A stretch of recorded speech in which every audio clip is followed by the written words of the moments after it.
蒙面财经，朋友们好，今天呢跟大家聊一聊粮食问题。那最近呢粮食问题上升到非常高的一个层面啊，我相信大家也看到了。那中国最高层呢提出坚决制止餐饮浪费行为啊，提倡厉行节约，反对浪费。那这一次呢是因为是中央最高层发话啊，所以一时激起千层浪，市场呢议论纷纷，也让人再次联想起粮食安全乃至粮食危机的问题。那毕竟呢，很多中国人啊，尤其是老一辈的中国人，那其实离饥饿的回忆啊，它并不遥远。那今天呢，我们就来系统性的聊一聊这个话题。那我们大概呢分3个部分。那第一部分呢，我们说一说中国的3大主粮加上大陆的一个总体情况。那我们用数据说话，让大家有一个总体客观啊数字化的认识。那第二部分呢，我们就聊一聊最近出现的几个问题啊，或者说几个担忧。那有自然灾害、洪水方面的啊，有粮食库存方面的啊，还有草地贪夜蛾这个害虫方面的。那第3部分呢，我们就说一说如果出现粮食危机，那最有可能的3种情况。那好，我们先来看一下中国的真正的现实的粮食现状啊是一个什么情况，然后呢才谈得上啊粮食安全乃至粮食危机的问题。那大家先来看这张图，那这张图呢是建国以来啊中国粮食产量和结构的一个图。那我们可以看到，从1949年到2019年啊，这70年的时间，中国的粮食产量呢是一路增长的啊，其实是翻了4.8倍。那中间呢也经历过这个粮食产量的下降啊，一共有2次。那第一次呢是1959年到1961年啊，大家也知道那个时候发生了什么啊，非常惨烈的饥荒。那第二次呢是1999年到2003年啊，这一次呢粮食产量也下降了不少。从1998年的最高的5.12亿的吨啊，下降到了这个4.31亿吨，下降了16%。那大家可以看到这个图上啊，这个中国的3大主粮分别是这个稻谷、玉米和小麦啊，最大的是这个玉米。那讲到这儿呢，就想啊联想到这个另外一个大国，就是印度啊。印度的人口呢跟中国差不多啊，印度有13.6亿人口，但是这个印度的粮食产量呢只有中国1半。但是印度的耕地呢，其实比中国还多啊，所以说很多人不理解这是为什么。那很多人啊给出了各种各样的原因，有人说这个农是因为工业的水平的问题，也就是说这个农机具啊、化肥啊、农药生产啊有差距，还有人说这个水利工程有差距啊，还有人说这个印度的这个土地所有权有问题啊，就是用了很多的佃农和雇佣农，导致他们这个印度的劳动生产积极性不高。但其实真正的原因是什么？真正的原因其实是气候原因，是干旱。那印度的气候呢是典型的热带季风气候啊，就是它一年呢就2个季节，也就是旱季和雨季。那印度的大部分地区呢，雨季集中在6到9月份啊，那其余时间呢就要靠这4个月的降水存量去熬过去啊。所以说，印度的气候的原因、干旱的原因啊，造成了它这个粮食产量只有中国的1半啊。虽然它的耕地面积比中国还大，人口呢跟中国差不多。好，这是印度。接着呢，我们就说这个中国的3大主粮啊，我们分别展开说一下。那第一部分呢，我们先说这个稻谷的这个产量。那稻谷呢，大家看这个啊，这个是稻谷供需平衡表。那这个表呢，大家看3个数据就可以了啊。第一个是看产量，第二个看这个总消费量，第3个呢就看这个年末库存和消费量的比值。那你看这个产量啊，再看这个消费量，可以看到这个稻谷的产需呢是差不多供需平衡的啊。事实上也是，事实上中国的这个稻谷的自给率呢达到了98.72%啊，非常高，基本可以自给自足。那进口的那一点呢，也就是调节一下这个品种的问题。那这里面有个图呢，大家也可以看一下啊，就是从2014年到2019年。中国的这个稻谷的进口量及占比啊，你可以看到这个进口量非常低啊，占比呢基本也就是1%多，最高呢也就是2.07%啊，不高。好，这个是稻谷啊，稻谷大家可以再看一下，这个单位它是万吨，对吧？然后这个产量很高，显得20亿吨啊，这个是因为稻谷呢，它这个是剥壳之前的啊，就是包括壳子的，所以说这个产量很大。如果去壳以后呢，就不会有这么大的一个数字了，对吧？因为中国的总的粮食产量才6亿吨，对吧？这个稻谷，如果包括壳子的话，你看到20亿吨了啊，所以是这个原因。好，第二部分呢，我们就看一下这个小麦。那小麦的这个供需平衡表啊，大家也是同样看产量啊、总消费量，还有这个年末库存啊比上消费量。那可以看到这个小麦的供需平衡呢也是差不多啊，小麦的这个产量呢是1.31亿吨啊，这个消费量呢是1.1亿吨啊，供需呢基本也是平衡。那小麦的这个进口这个情况是什么样呢？大家可以看这个表啊，可以看到这个小麦的进口量呢啊也是非常低的啊，这个小麦的自给率呢达到96.67%啊，非常高。进口量的一部分呢也是调节品种的。那刚才忘给大家讲了，就是这个年末库存比消费量的这个意义啊。这个库存呢比消费量是什么意思呢？这个是联合国粮农组织啊，它在1974年提出了一个概念。那这个概念用的是上一年的这个结转的这个储备比上这个上一年的这个消费量，对吧？然后来确定一个粮食库存的最低安全储备水平啊。这个水平基本是在17%到18%这个水平，就是安全的一个最低的一个安全水平。那你看到刚才上面讲的这个稻谷，对吧？库存和消费比是86.35%。那刚才讲的这个小麦啊，这个库存和消耗比呢也达到91%啊，都非常高。所以你就看出来，如果是按联合国粮农组织的这个库存消耗比啊，我们都在这个上面啊，远远高于17%、18%的这个水平。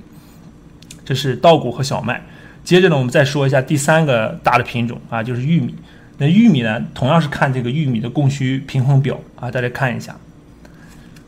那这个产量呢啊，大家可以看到是2.41亿吨啊，这个消费量呢是2.94亿吨啊，基本的供需啊也能平衡啊，但是在其实17年到19年啊这3年呢啊产量呢啊这产需稍微是有一些缺口的啊，大家可以看到，那主要是因为这17年以前有大量的库存啊，后面这几年呢都在消耗这个库存。那可以看一下这个玉米的进口量，还有这个同样的这个自给率啊，大家可以看这张图啊，这张图大家可以看到。这个玉米的这个进口占比呢啊也是非常低，只有1.52%啊。在2019年的时候，那大部分年份呢也就在1%这个水平啊。实际上，这个玉米的进口呢，中国是有配额的啊，它有配额，就是每年只能进口那么多。所以说，这个玉米的这个进口自给率啊也非常高啊，也在98%这个水平。所以我们就可以看到啊，整个的中国这个3大主粮，也就是稻谷啊、小麦和玉米，其实这个自给率都非常高啊。这个库存消费比呢啊，也是远远在17%、18%这个水平之上啊。刚才这个漏的这个玉米啊，玉米的库存和消耗比呢达到39.93%啊。大家这个图上也可以看到这个数据。那这个也是远远高于17%和18%的这个比例的。接着呢，我们就再看一下这个中国的这个大豆啊，大豆大家都很关注，因为大豆呢，在这个中美贸易战里面也多次出现啊，中国进口了大量的大豆，这个大豆是中国的第8大进口商品啊，进口金额也是300-400亿美金啊，最起码。那大豆大家可以看这个供需平衡表啊，可以看到这个产量呢是1800万吨啊，消费量呢是1.03亿吨啊。可以看到这个是产需明显不平衡的啊！中国的大量的大豆呢都靠进口，大豆主要用在哪儿呢？大家知道大豆主要是用饲料啊，饲料多一下，大豆最终转化为肉、蛋、奶啊这些高蛋白的这些食物。所以这个库存和消费比呢是20.98%啊，也比前面那几个都低一点啊，因为大豆我们确实需要进口。那大家再看一下这个大豆的进口量和占比啊，这个图，那可以看到从这个2012年啊到2019年。这个大豆的进口量啊，逐年一直都在上升。到了2019年的时候，大豆的这个中国的大豆产量是1810万吨，进口量呢是8800万吨。中国大豆进口量占到国内消费量的比重是84.86%啊，一直是80%以上，所以这个进口依赖度非常高的啊。19年的进口大豆花了354亿美金啊，刚才我也讲了，是中国的第8大进口商品啊，所以说中国。对外食品上依赖最严重的就是大豆啊，其次其实还有一个就是白糖啊，但是白糖没有把它算作主粮嘛。其实2019年中国白糖的进口量是304万吨，占到国内消费比重的20%啊，所以这个白糖也是需要进口的。而大豆呢，主要从3个国家进口啊，一个就是美国，第二个就是巴西，第三个就是阿根廷啊，基本就这3个国家。那中国消耗了多少这个世界贸易的这个出口的大豆呢？中国消费了全世界60%的大豆出口量啊，所以你就看这个体量有多大。因为中国人爱吃猪肉嘛，大量的大豆都作为豆粕喂给猪了，对吧？中国人消耗了全世界50%的这个猪肉，所以说这个大豆的消耗量就非常非常大。那好，这个是呢给大家介绍完了这个3大主粮加一个大豆的情况啊，我们最后再综合的看一下。就是中国的这个粮食库存消费比啊，刚才讲了，这个联合国粮农组织给了一个比例嘛，就17%、18%是一个最低的安全值，对吧？我们看一下这4大类品种的这个总括的粮食库存消耗比怎么样？那大家看一下这张图，那这张图呢，你可以看到整个的这个稻谷和小麦啊，就是蓝色的线和红色的线都是一路往上的啊，这个库存消耗比一直都在往上，说明有大量的库存，对吧？这个放在那里消耗不掉。然后这个玉米的库存呢，你看这些年从15年以后有了很大的下降啊，那是因为这个玉米的价格啊，对吧？玉米的价格补贴价格呢减少了很多啊，国家对玉米这个环节进行了供给侧这个改革啊，所以说玉米的补贴下降了，所以玉米的种植积极性啊各方面都下降了，所以玉米的这个库存最近消耗的比较多，所以这个库存消耗比就下来了。那好，三大主粮里面就是稻谷、小麦和玉米啊，还有大豆，它都在这个联合国粮农组织规定的17%、18%的这个安全线之上啊，尤其是这个三大主粮啊，远远高于17%、18%。那玉米呢，其实还有一个用处啊，就是用于它主要一个大用处是用于这个饲料和工业原料的啊，工业原料就是酒精，其实用于食用的占比很少，只有6%部分。那接下来呢，大家再看一下这个玉米的这个播种面积和产量啊，还有库存消耗比的一个图。那你可以看到，从2016年以后啊，这个播种的面积和产量呢，这个都在下降。然后你看这个库存消耗比呢也在走低。那这个过程中呢，玉米的这个期货价格呢是在节节攀升的啊。大家可以看一下这个玉米指数的期货价格啊，从这个2016年的1385啊，一路上涨到现在的2318，这个上涨的势头呢非常强劲啊，就是因为这个玉米库存在不停的消耗库存，产需呢一直有缺口。那好，关于呢中国粮食呢给大家也看上面的分析了。那到底呢够不够吃呢？需不需要进口呢？那中国有一个人最权威啊，他呢研究了一辈子中国人的吃饭问题啊，他就是袁隆平院士啊，被誉为世界杂交水稻之父。那袁隆平院士呢，在19年9月接受了央视面对面采访啊，他有一个片段啊，我给大家截下来了，大家可以看一下。说咱们中国不缺粮食，粮食够吃了呀？没有。中国你想啊，差不多14亿人口了，中国的粮食是不够吃的，要进口的，是吧？这个要进口一部分。我举个例子，大豆也是吃，我们中国人吃豆腐，每年进口大豆7、8千万吨呢。您看到这个数字什么感觉？现在国家还有钱买粮食，如果人家一卡你，不买粮。那就麻烦了，那我肚子这个是问题，是大问题，是吧？好，这个呢就是全年的这个采访袁隆平采访的片段啊，大家如果有兴趣的话呢，可以上网搜一下啊，全篇的这个标题呢叫面对面袁隆平梦想不息啊，你就可以看到完整的一个采访。